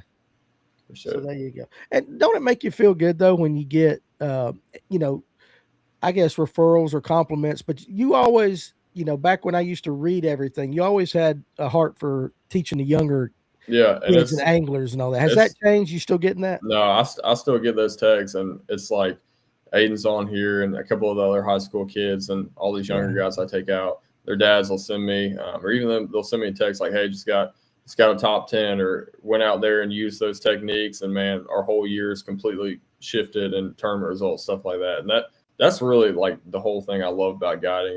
It's that day on the water. I mean, fish may bite, they may not. We'll catch them, but what they get to learn and use on the water after that, and I get to see the back end of it. That's the whole like reason that it really gets me fired up for sure. It's really cool. I mean, even when people shoot me an email or messenger, like just saying something, like, you have no idea how much this show helps and stuff. It's the No, same that's the thing. It's same like thing. It's like there's for nothing sure. better, nothing better than that. So, and I always give you kudos for doing that. Um, So, yeah, you're good at that. Is the 4K better on the 9 series? I don't know if you covered that. yeah, so the 4K is only on the 9 series, The 9 as series. far as I believe. But Gotcha. yeah, And I don't know if Damien like went and took a nap or if he's just doing this. Have you ever tried the sea urchin dice style bait such as this is before you this is hit about that? on par for him. He'll just He's like an hour and a half throw. late after the thing. No, he's funny. Yeah, he But is. I like him. Well, let me ask you this. So, okay, give me your group again of the guys that you said. So Damien's your yeah, northern guy, yeah. Then we got Bryson. He's from Florida, so he's Florida a guy. shallow power fishing genius. And then we've got myself, Dylan, and Chase. So that's our five we're rolling with. Dylan Akins. Mhm. Okay, Dylan. Okay, all that. Yep. So let me ask you this: when you get, so you guys room together? Is that what you do? Oh yeah. You do- Yep. Okay. First of all, who does the cooking? So we eat out a lot. Yeah. Yeah, we don't have a designated cook. I clean up a lot of stuff. That's kind of my role sometimes, but Okay. we always get along and have a great time. But we definitely should do some more cooking during the weeks. But usually we're practicing like 10, 12 hours, and Yeah. we go out to eat or we pick up some on the way home, and we're pretty dead after that. So do you have specific roles though? Because you said cleaning No, up no, I one was of just your. messing, but I I, was I just don't curious. like things out of place, and I gotta fix them if they are. Yeah, I got you like that. Do you use scents? Yes or no? Yeah, I do a little bit. I mess with that nori's powder and some of that other stuff a little bit, and it's Tell us worth it. about that. Is it worth it? Yeah, it does. I wouldn't like put it on baits you're gonna store for like a year or so. Hmm. It'll kind of mess them up. But if you got a pack of worms and you know you're gonna use that color for the next week, month or so, I'd let them soak in it. But it seemed to make a difference sometimes for sure. But I'm not I'm not like dead sold on like garlic or any of this Hmm. other stuff. But I know a lot of guys are, but I've never seen it aside from smallmouth make a like entirety of a difference. But once again, could be missing out something there. But For sure. All right, Clayton has a trolling motor question. Garmin, Makoto, which is more reliable? I use the Minn Kota Quest, and that's my favorite one for sure. No That problems that'd with be it. yeah. That I use it almost every day of the year, and it's solid. You got a trip tomorrow? Yep. Okay, because I know you do, and I don't want to keep. You're a No, you're working good. man. No, you're a working man now, and I don't want to keep you longer than that. All right, so if somebody wants to book a trip with you, where can they do it at? You can hit me up on Facebook or brooksandersonfishing.com. You can find my phone number on my Facebook or shoot me an email on my face or on my website over there as well. I got you. You got any sponsors you want to shout out while we have the opportunity? I'm good. I'm excited to be running to Phoenix though. It's been a long time coming, getting in a new boat for me, and I'm really excited with how everything turned out. Trent down there at Sonar Pros, he rigged it out to the teeth. So if you want to get out on the water and a pretty sweet rig and look at some of the best electronics and ride around in a sweet ride, that's definitely something y'all should check out for sure. Absolutely. So, N. Criswell says, learn priceless info on a guide trip with Brooks. And listen, we did tonight too. Every time he comes on, he's one of the better guests and one of my favorite people in the entire fishing industry. But listen, I am going to let you go because I think No, now, you're fine. I'm all you good. If you sure? yeah, no, come on. Okay. All right. Well, let's keep it going. And I just, sometimes I feel bad when You're I good. know What is people. it? No, it's only 9:30. We're good. Okay, you're good because like, look, I walk 3 foot in there and I can go to bed. And I don't have to get up in the morning at the Yeah, crack, to go do that. How about this time change? yeah. No, that's also why I'm saying because I mean I get at the ramp at about 8:30 now, and the sun's coming up, so it's Yeah, definitely okay. cool to have it later in the day for I sure. got you. I got you. All right. So where's your next tournament at? It'll be at Lake Eufaula, Alabama, at the end of this month, and then I think the tournament day is like the first 2 days of April. Okay, so that's off limits, right? What's Mhm. the off limit rules? Because Yep. you So a do two month. different things. Right. So the Toyota series I fished, they're kind of like the Wild West. I mean, there's not like a no info or anything. It's pretty crazy. I'm getting used to all that. But the opens are a month before the tournament. That's no talking, nothing, nothing about that. So Gotcha. I want to make sure I honor that because that's not my strong suit. I always forget you're about those good. things. Uh, he he goes, he did. This is Ian again. He did break my buddy's jig rod though, and still landed the fish. Yep. I remember that. I felt awful about that. I saw one on scope and I threw a jig to it, and I literally just reeled into it and kind of leaned, and it shattered into like two, three pieces. And yeah, that's. I've never really broken my rods on a guide trip, but I did break one of my clients' rods, so we do have that going for us. I can't even imagine what went through your mind when you're like, I oh, it was like, broke. this just happened. I was like, this is the first. But What so with the guide, are you primarily on Lanier only? Do you do any other trips on any other lakes? yeah, I do some on Hartwell Okay. here and there, and then I've done some like on Sinclair and Oconee. I love jumping down there for for a couple of days if I can string a few together. But He yeah. said, "Dude, we joke about it all the time. It's awesome, man." And I know you feel terrible about that, but honestly, that's a memory you created No, with I mean, as much as that I group of hated guys. it, it was their reactions made it a lot better than what was going on in my head. But yeah, Yeah. I was in the moment. I was like, "Come on, man!" Like, At first, you're kind of embarrassed. You can't believe it happened and all that. And it is. You're right. The response of the customer I just wish can it was make my or break that. rod, and I was like, if it's my rod, like, oh well, whatever, we'll get it fixed. But Like you love your NRXs.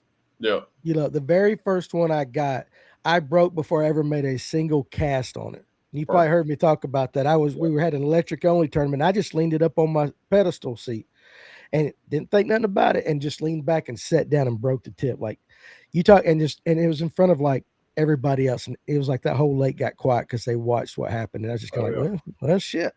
It happens like that. Least favorite lake that you have fished in a tournament so far? I think I've actually answered this You last year have. on here, maybe the Tom Bigby Waterway, which the Yes. elites are going to. That place in the Red River, it's dangerous, hard to get a bite. When you find them, there's like 10 other boats that found them because there's barely any fish in those places, and it's usually a bunch of rebar stumps, and it's just bad place, bad deal to have a bass boat on. Yeah, seriously. Uh, Clayton says, I love my NRX. Hey, listen, they're great rods. Just don't sit on the thing. Yeah, Okay. they'll Just do it. don't sit on 'em. What do you think about the elites going half and half?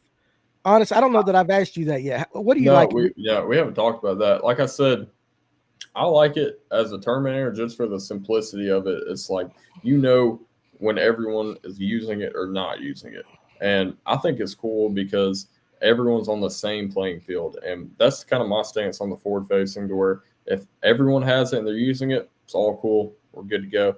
If everyone doesn't have it, using it, good to go. But the whole 3 hour thing with me right now is really tricky because, like on that Lanier BFL, I knew what I was doing was extremely risky.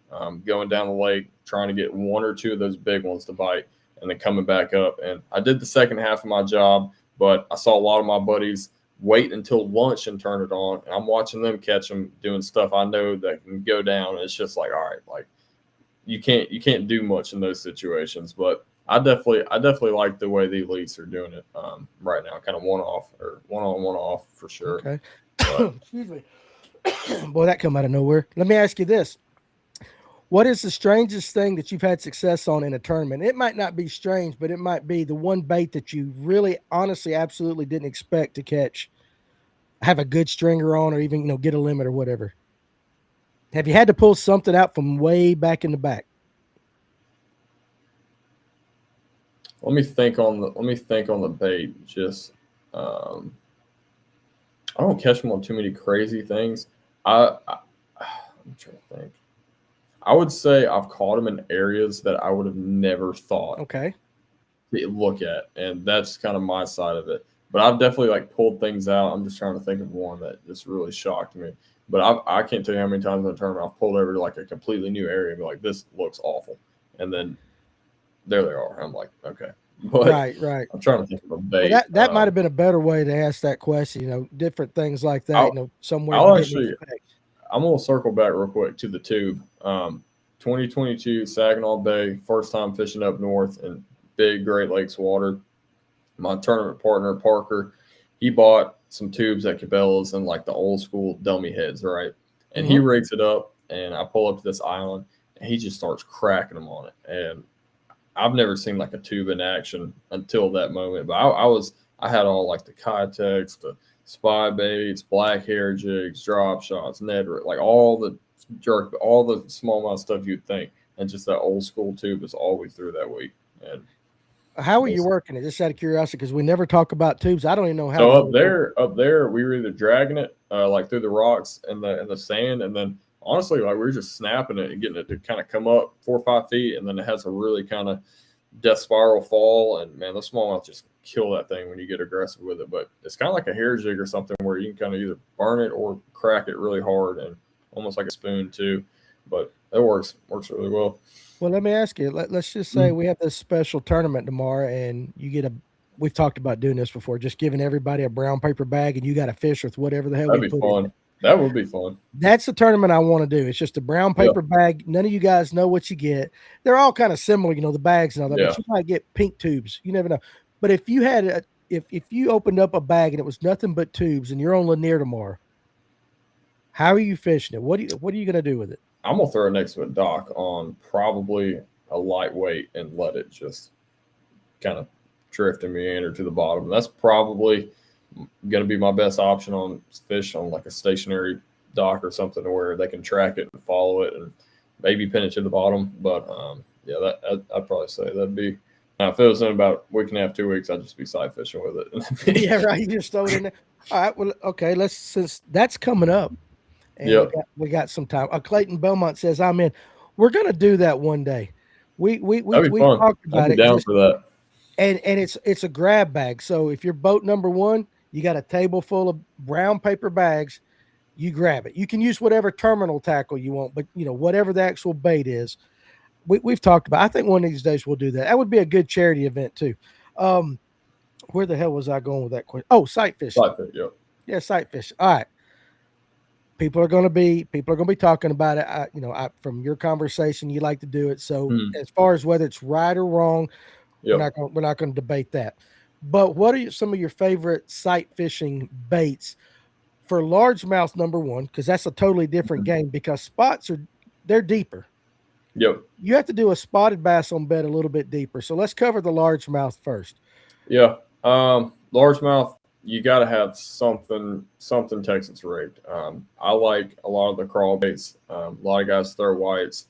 Green pumpkins are just as good. Just kind of, I'll usually have a white crawl or a white crawl or like something green pumpkin and kind of just alternate between those two. But really, a drop shot or like a Nico rig is something that would really piss them off. And it's just because you can keep that bait in that one little area on that bed and just sit there and shake it. And if those fish don't really want to respond to that typical like crawl style, I'll definitely go with something like a Nico or a drop shot and just kind of shake it in front of their face. But you can also mix in some big stuff like a glide or a mag draft and just show them something new and just get it coming through there to get them like re-agitated and then keep following it up. But I keep it simple with those kind of stuff, and anything you can keep like imparting action on a bait without moving a bait, if that makes sense. Right. Yeah, and Clayton says lizard in the comments. That they work. They've always worked on that. White lizard, money. Yeah. So is white an important color to you? Because I always found I had a little bit more success if I went with like a green pumpkin. No, that's kind of what I was like. Honestly, yeah, I like harder to see. Harder to see, of course. Yeah, like when I pull up on a bedfish, and I know he's locked on and probably going to bite pretty soon. If that fish is just aggressive and not moving, and I can make him like really agitated, I'm just going to throw white because I know when that bait's gone, I can see everything. But if it's a smarter fish that's in a little bit different stage of the spawn, I definitely have way more success on like a natural green pumpkin style one. But if it's a fish that's just going to bite, and I know he's going to bite, I'll just throw the white one. And it's easier for me. Have you noticed, well, two questions, but let's go with this one first. Have you noticed that it seems like every bed out there, no matter whether it's little or car tire, whatever, there's a magical sweet spot. You know what I'm saying? Yeah, and that's the whole key to doing it is you figure out if that fish is catchable or not, first and foremost, and then you've got to figure out the cast, and the area is literally like a quarter most of the time where that bait gets, and they cannot stand it. And once you find that, it's pretty obvious because that fish changes his whole demeanor of that bait being in his area, and that's a huge deal for sure. Is finding that kind of little sweet spot in there. It's absolutely crazy. Now you just kind of mentioned figuring out whether that fish is going to bite or not, or play or not. What's the first telltale sign that you know what you're wasting your time? So a lot of the times, like when I'm sight fishing, I do it a little bit different than most people. I intentionally actually like to spook the fish. So I'll keep the trolling motor pretty high, and I want that fish to come running off the bed. And I'll spin the boat back around in 10, 15 minutes, whatever it is, 5 minutes. And if that fish is back on the bed and he's locked on, then I'm catching that fish most of the time. But if he's doing like big circles and like swimming through the bed and just coming through there after I spooked him, I'm not going to waste a whole bunch of time. But if he's guarding that core area, and then you kind of got to read the buck and the female, that's a whole nother deal. It just takes a bunch of time. But I like to spook them and get them to come back to the bed, and that's how I can judge if that fish is going to bite. Okay, that's pretty good because I've never heard anybody say that. Mm-hmm. That's a good little tip right there. A tube is a great bedding bait. I guess I could see that for sure. Now, my next question, you kind of brought it up because you said it's a totally different thing. You got a buck and a female, and we know that when you first start, that buck, that's his job to get it off. How much time are you going to waste if that buck keeps? I'm sure you let it run, let it drop, do it again. How much time are you going to give? Yeah, and I've like everyone always says, like shake the buck off, and then the female will get a bite, which that happens a bunch. And I 100% try to get that female to bite first if I can shake off the buck. But there's times where you snatch the buck, and I've seen that female just pull up and lock on. So it's not like 100% of the time. Like if you shake off that buck enough times, that female's going to come up. Sometimes I've done it to where you literally catch the buck and that female just kind of resumes that position. But I typically will like to leave the buck and just keep getting him agitated to where that female feels like she needs to slide up there on the bed and kind of help out what's going on. I got you. Now, in a tournament situation, I know you're typically like the running gunner. Drop. Yeah, a lot of time. Yeah. Okay, but now you're in a tournament and you got some spawn going on. Yep. You've located a big girl on bed. Or maybe not. Okay, if it was a true giant, that's different. Let's just say a good tournament fish. Yep. How much time are you giving that particular fish? And if it doesn't happen, will you go fish other stuff and come back later? Yeah, I will definitely come back. I've done that a few times and it's worked out. But that's one thing I would say, like kind of talking earlier, what you're trying to work on, like just by myself, is those big females, it becomes like almost personal at sometimes. Like if you've got, just say you're out on Lanier, you got a good limit of 17 pounds or 18 pounds. You've got pretty good spots. You're like, all right, I could maybe go cull those, but man, that 6-7 pounder right there, that puts me in that low 20s, and that's where I need to be. And there's a lot of times where it just gets personal with that fish, and you just sit there for an hour and a half, and you're like, all right, I'm gonna give myself 30 minutes. Then it goes, and you're like, all right, 15 more. And that's one thing that's tricky. But if I could have a perfect tournament, I would go around catching like upper 3 3/4, 4 pound bucks, and just keep moving. But those females can be awesome, and they can also just on the same time just waste hours of your day if they're not in that specific phase where you can catch them. But that's one thing I'm trying to get a little bit better at for sure. I got you. So one more largemouth question. Yep. Largemouth bedded on Lake Lanier, largemouth bedded on Gunnersville. Two totally different lakes. Are you changing up your tactics, or are you just going after them both the same? Yeah. So on Gunnersville, we actually had a really good college tournament. I think we got 3rd or 4th place in April there a couple of years ago. But we were fishing hydrilla, and we were actually just looking for the sandy, clean spot. So I wasn't actually looking at the fish. I was just pitching to those bare spots and kind of blind sight fishing. And that's something I would do a lot on Gunnersville, as well as looking at them too. But I like getting in that grass and getting those areas where there's holes, and you can be a little bit more successful doing that sometimes because you're not caught up actually like looking at the exact fish. But on Lanier, it's pretty hard not to look at them unless you're catching them on like a floating worm or wake bait or something, just kind of covering water. But I got you. All right, let's cover spotted bass. Yep. Again, before I let you go and all that. All right, we know spotted bass bed deeper. They can. I mean, generally, what's the general rule? 5 to 15, maybe. I would say that's definitely the core of some are a little bit shallower, but pretty much 5 to 15 is about where you're going to see it for the most part. You got a tournament coming up. You know, you've got a, let's just say whatever. You got an area where you know there's bedded spots. Okay, how are you going to attack that? Are you going to have to utilize your forward-facing sonar a little bit more to find those beds, or are you just like, I know one's up there, I'm just going to fan cast till I find it?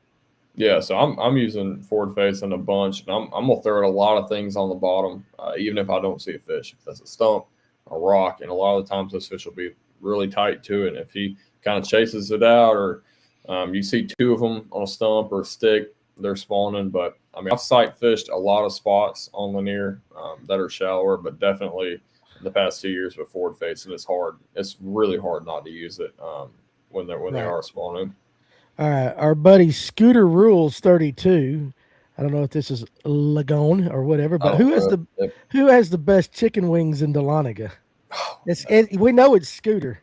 Yeah, no, I'm tore up about this. So I mean, I fish all the barns and like local tournaments with Scooter Yep. back home, and or like our tradition was always to get Johnny V's wings into Laniga, Mm-hmm. and they're like the best. And they recently just closed. I think it's going to be like a parking lot or something. And yeah, it's kind of sad. So what you gonna do now?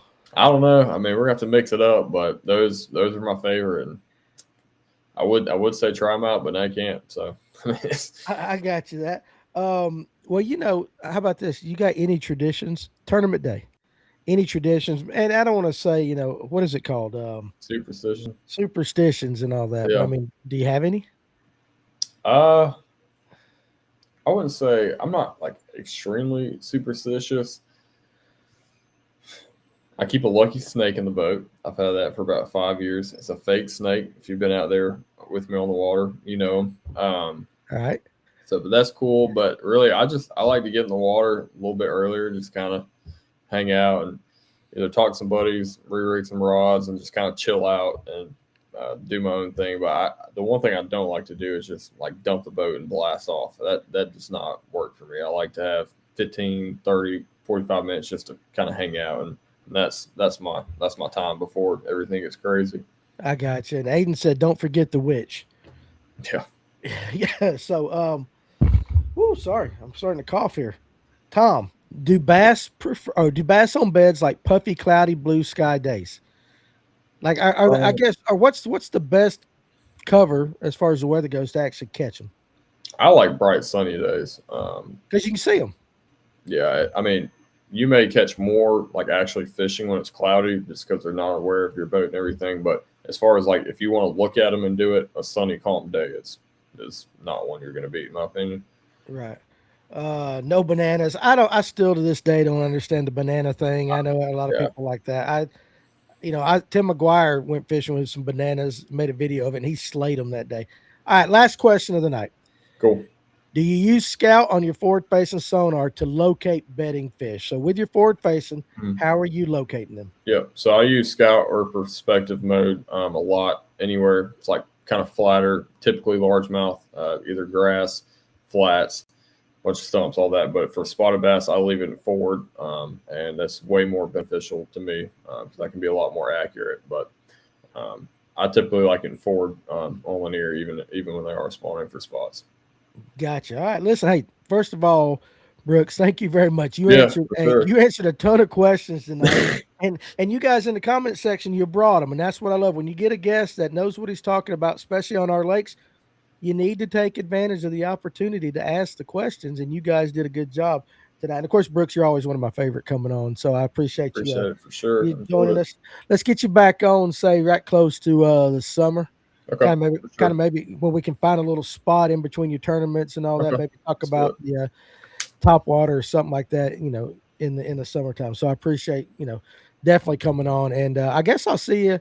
Where are you going to be at the Classic? Are you going up there just to go, or are you going up there with somebody like Yeah, a I'm couple? just going to just kind of hang out, walk around, and meet some new faces. But I'll be there kind of later Friday, and then definitely all of Saturday. But I'll be staying, I think, like less than a mile from the expo and everything. So we'll be around. I'll give you a shout. Alex Conley Powell, hi from Canada. Well, buddy, thank you very much. One of the cooler things about this show is when we find people that are not in our area watching our show. So thank you for stopping by for sure. And we hope you come back every Tuesday and Thursday night. Good luck to you and your tournaments from Clayton and all that. But yeah, I'll be Okay. up there. I'll be up there all weekend. So let's touch base like that and Okay. just walk around and all that. But again, thank you for coming, Cool. hanging out with us, answering all Yep. the questions. And you guys, hey, listen, another great episode with Brooks. I'll be back tomorrow with lunch break. And then, of course, we will have our Thursday lunch break and Thursday night live well before we head off to the Classic. So hope to see you guys tomorrow. We'll talk about Brooks behind his back because he's going to be on the lake teaching somebody how to fish, and we can talk shit about him and he don't know about it. So, but anyway, thank you guys again. You guys enjoy the rest of your evening, and we appreciate you guys more than you know. And Frank Arnold says North Carolina says good luck, buddy. So I love it right there. We're going to end the stream now. You guys be good, and we'll talk to you on the next one. Appreciate it.